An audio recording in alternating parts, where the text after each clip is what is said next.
കേരള രാഷ്ട്രീയത്തിൽ വരാനിരിക്കുന്ന നിയമസഭാ തെരഞ്ഞെടുപ്പിലെ ഏറ്റവും വലിയ പോരാട്ടത്തിന് വേദിയാകാൻ ഒരുങ്ങുകയാണ് ബേപ്പൂർ മണ്ഡലം. മുഖ്യമന്ത്രിയുടെ മരുമകനും മന്ത്രിയുമായ മുഹമ്മദ് റിയാസിനെ സ്വന്തം തട്ടകത്തിൽ മുട്ടുകുത്തിക്കാൻ UDF ഒരുക്കുന്ന മാസ്റ്റർ പ്ലാൻ റെഡിയായി കഴിഞ്ഞിരിക്കുന്നു. PV അൻവർ എന്ന രാഷ്ട്രീയ അഗ്നിപർവ്വതത്തെ ബേപ്പൂരിൽ റിയാസിനെതിരെ ഇറക്കി CPMന്റെ അഹങ്കാരത്തിന് അന്ത്യം കുറിക്കാനാണ് UDF നീക്കം. CPMന്റെ ആന്തരിക രഹസ്യങ്ങളും തന്ത്രങ്ങളും കൃത്യമായി അറിയാവുന്ന ഇന്ന് ആ പാർട്ടിയുടെ ഏറ്റവും വലിയ ശത്രുവായി മാറിയ നേതാവാണ് PV അൻവർ. മലബാറിലെ മുസ്ലിം വോട്ടുകളിലും സാധാരണക്കാരായ വോട്ടർമാർക്കിടയിലും അൻവർ ഉണ്ടാക്കിയ സ്വാധീനം ചെറുതല്ല.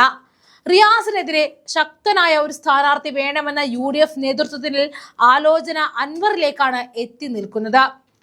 അൻവർ മത്സരിക്കാൻ ഇറങ്ങുന്നതോടെ ബേപ്പൂരിലെ വോട്ടിംഗ് നിലയാകെ മാറിമറിയും. കഴിഞ്ഞ തവണ റിയാസ് ജയിച്ചു കയറിയത് പല ഘടകങ്ങൾ കൊണ്ടായിരിക്കാം. എന്നാൽ ഇന്ന് സ്ഥിതി അതല്ല. ഭരണവിരുദ്ധ വികാരം ആഞ്ഞടിക്കുകയും മുഖ്യന്റെ മകളും സ്വന്തം ഭാര്യയുമായ വീണ വിജയന്റെ എക്സാലോജിക് തട്ടിപ്പും റിയാസിനെതിരെ നിൽക്കാൻ അൻവറിനെ പോലെ ഒരാൾ വന്നാൽ CPM വോട്ടുകളിൽ വിള്ളലുണ്ടാക്കിയിരിക്കും.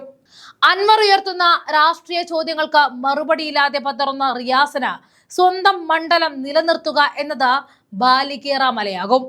അൻവർ വീഴ്ത്തുന്ന ഓരോ വോട്ടും CPMന്റെ പതനത്തിലേക്കുള്ള ആണിയായിരിക്കും. ഇതൊരു രാഷ്ട്രീയ തന്ത്രമാണ്. ശത്രുവിനെ ശത്രു, മിത്രം എന്ന നയം. CPMനെ തകർക്കാൻ അൻവറിനെ ആയുധമാക്കുന്നതിലൂടെ കോൺഗ്രസ് ലക്ഷ്യമിടുന്നത് കൃത്യമായ രാഷ്ട്രീയ വിജയം തന്നെയാണ്. ബേപ്പൂരിൽ അൻവർ ജയിക്കുകയോ വോട്ട് പിടിക്കുകയോ ചെയ്യുന്നത് റിയാസിന്റെ പരാജയത്തിന് വഴി തുറക്കുക തന്നെ ചെയ്യും.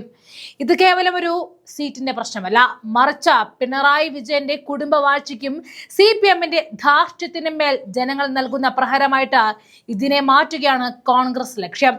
മണ്ഡലത്തിൽ സജീവമാകാൻ അൻവറിന് ഇതിനോടകം തന്നെ സൂചനകൾ ലഭിച്ചതായിട്ടാണ് വിവരം. കോൺഗ്രസ് പ്രവർത്തകർക്കിടയിലും വലിയ ആവേശമാണ് ഈ നീക്കം ഉണ്ടാക്കിയിരിക്കുന്നത്. UDFനെ അധികാരത്തിൽ എത്തിക്കുക എന്നുള്ളതാണ് തൃണമൂൽ കോൺഗ്രസിന്റെ ലക്ഷ്യം.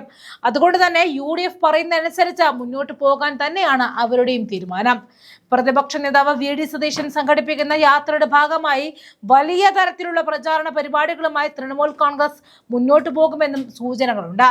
നേരത്തെ ബേപ്പൂരിലും പട്ടാമ്പിയിലും അൻവറിനെ സ്വാഗതം ചെയ്തുകൊണ്ടുള്ള പോസ്റ്ററുകൾ പ്രത്യക്ഷപ്പെട്ടിരുന്നു. പിണറായിസം അവസാനിപ്പിക്കാൻ പട്ടാമ്പിയുടെ മണ്ണിലേക്ക് PV അൻവറിന് സ്വാഗതം എന്നായിരുന്നു പട്ടാമ്പിലെ ഫ്ലെക്സ് വാചകങ്ങൾ. PV അൻവറിനെ ബേപ്പൂരിന്റെ മണ്ണിലേക്ക് സ്വാഗതം എന്നെഴുതിയ ഫ്ലെക്സുകൾ മന്ത്രിയുടെ മണ്ഡലത്തിലും പ്രത്യക്ഷപ്പെട്ടിരുന്നു. മരുമോനിസത്തിന്റെ അടിവേരറുക്കാൻ 2026 നിയമസഭാ തെരഞ്ഞെടുപ്പിൽ ബേപ്പൂരിൽ മത്സരിക്കാനും തയ്യാറാണ് എന്നാണ് മുഹമ്മദ് റിയാസിനെ ലക്ഷ്യമിട്ടുകൊണ്ട് PV അൻവർ വെല്ലുവിളി നടത്തിയത്. അൻവർ കൂടി കളം നിറഞ്ഞാൽ ബേപ്പൂർ ഇത്തവണ കേരളത്തിലെ ഏറ്റവും ശ്രദ്ധേയമായ പോരാട്ട ഭൂമിയാകും. അവിടെ റിയാസ് താഴെ വീഴുന്നതും CPM തകരുന്നതും നമുക്ക് ഒരുമിച്ച് നേരിട്ടിരുന്ന് കാണാം.